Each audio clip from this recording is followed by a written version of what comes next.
Ever since Meredith and I found out that she was pregnant, we have been blessed to receive a never-ending stream of advice and wisdom. Tips on parenthood, suggestions for feeding and sleep practices, reflections from family and friends about what they have done and about what they wish they would have done differently. And it's been helpful. It really has. This parenthood stuff is hard. And it benefits us greatly to have this support and the wisdom of those who have made this journey before us.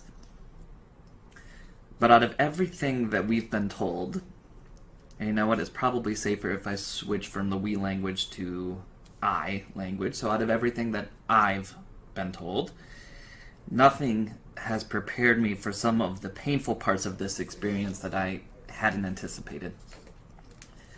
Meredith and I have joked about hoping Elior doesn't have any memory of being brought into this world during impeachment inquiries and political divisiveness, that his first words aren't barisma or quid pro quo.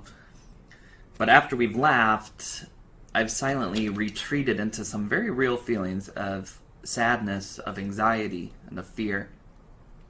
Because in between feedings and diaper changes, swaddles, and kisses, my phone has been vibrating practically nonstop to inform me of national and world news, with impeachment registering as a relatively minor blip on the radar of what this world is experiencing at the moment. And it isn't something that I laugh about, because when I see revolutions around the world in Hong Kong, Iraq, Iran, Venezuela, Bolivia, and thousands of innocent men, women, and children killed in their fight for freedom, when I see renewed rocket fire on my ancestral homeland, not just from Gaza, but from Syria, and corruption running rampant in countries that are supposed to be paragons of ethics and morality, and bigoted and xenophobic attacks and sentiments on the rise everywhere I look, I can't help but say to myself, what am I doing? What am I doing bringing this sweet, perfect boy into this world that is so filled with injustice, with intolerance, with hate? Nobody told me about that part. I can swaddle like a champ, but coping with the reality of evil, that I'm struggling with a bit. And of course this fear isn't mine alone, and in my case it plays itself out like it does with most parents, that we respond with the desire to keep our children away from that evil, to protect them, and to shield them from the parts of the world that are in dissonance with the love and the hope that we try to preach. And so we settle in with a pretty comforting idea of, okay, this is going to be fine. We just won't leave the house, or turn on the TV, or read the newspaper, or listen to the radio. We'll make a bubble of the world as it should be, and we'll call it home. And that's where we'll stay. But of course, that's not a real solution. Nor is it helpful for a myriad of reasons, the most critical of which being this, that it promotes a fundamental misunderstanding of what it means to be home. A misunderstanding that the great majority of us carry every day. And one that we can see in the way that we speak, especially those of us here in the Midwest, where hominess, where hamishness serves as a cornerstone for our culture and the way we live our lives. We tell one another all the time, make yourself at home. And I even say it to people who come up for an aliyah on the bima, and I realize that makes absolutely no sense. Welcome to the bima, make yourself at home, pour yourself a cup of coffee, take a nap, feel free to be you. That doesn't make any sense. We want people to feel comfortable. And there's nothing wrong with that. In fact, there's a lot right with that. Because it comes from a place of wanting to shelter and protect, to block out the bad and focus on the good and the sweet, the warm, the intimate, and the safe. And we call that home. But our rabbis, Zichronam Livracha, may their memories forever be a blessing, remind us in their commentary of this week's parsha that that idea of home might actually deter us from living our lives, our Jewish lives, in the way that we're meant to. In the opening lines of the parsha, we see the death of Sarah Imenu, of our matriarch Sarah, and Abraham's desire to see that she has a proper burial. And so we read that he approaches the Hittites, in whose land he is currently dwelling, and he says to them, Ger v'toshav anochi imachem. I am a stranger and sojourner among you. Sell me a burial site so that I may remove my dead for burial. Ger v'toshav anochi. I am a stranger, I am a sojourner. And our rabbi sees something remarkable in this line. They don't see merely a statement, a fact coming from Abraham, who is stuck on foreign soil, but rather an existential comment speaking to the truth of Jewish life in general. Not just Abraham, but all of us are strangers in this world. Residents or sojourners who are commanded to express our Judaism through the tension of being invited into this world, while simultaneously being prohibited from making it our home.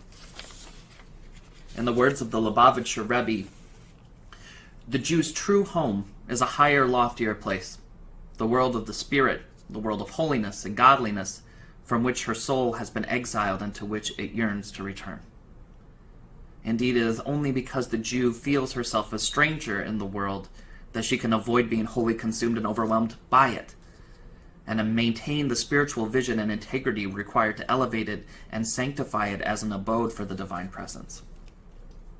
Simply put, a life of Torah is a life of wandering, of building, of fixing, of being guests in the house of existence, but guests dedicated to making this foreign land as similar to the home from which our souls came. A home we long for as we raise our heels during the lines of the Kedusha to say, Kadosh, Kadosh, Kadosh, Adonai Tzavaot Mechol Haaretz Kavodo. Holy, holy, holy God of hosts, all of existence is filled with God's glory. Allowing ourselves 3 short moments to leave this place and to go back home.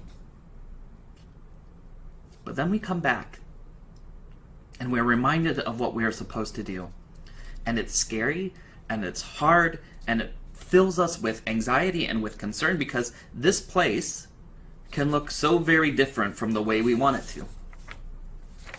And that realization is the mandate to do something about it. The mandate to shift our focus to creating the world we want to see rather than encouraging repose from it. To change our Midwest nicety from make yourself at home to come let us make this world more like home. And to support one another in the challenge that comes from being strangers in this land. And so I'm working on it. This insecurity, this anxiety of fatherhood. And I'm praying for strength and understanding to get to a place where I can see this Torah with a lot less fear. To get to a place where I can still be nervous and concerned and I can worry about Ailey's journey in this world, but a place where I can also be so excited to see how much better he'll make it. How much more love and light he'll bring to it. To see how he, how I, how all of us can make this place a little bit more like home. I'd like to end with a story because this story, like all stories, summarize things much better than we can. So there's a story told of a visitor who's stopping by the home of the great Hasidic master, the Maggid of Mezrich, Rabbi Dovber of Mezrich, was outraged by the poverty he encountered there. Rabbi Dovber's home was bare of all furnishings save for an assortment of rough wooden planks and blocks that served as benches for his students during the day and as beds for his family at night. "How can you live like this?" demanded the visitor. "I myself am far from wealthy, but at least in my home you will find, thank God, the basic necessities, some chairs, a table, beds." "Indeed?" said Rabbi Dovber. "But I don't see any of your furnishings with you now. How do you manage without them?" "What do you mean?" the visitor replied. "Do you think that I schlep all my possessions along with me wherever I go? When I travel, I make do with what's available, but at home, a person's home is a different matter altogether." "Ah, yes," said Rabbi Dovber. "At home, it is a different matter altogether."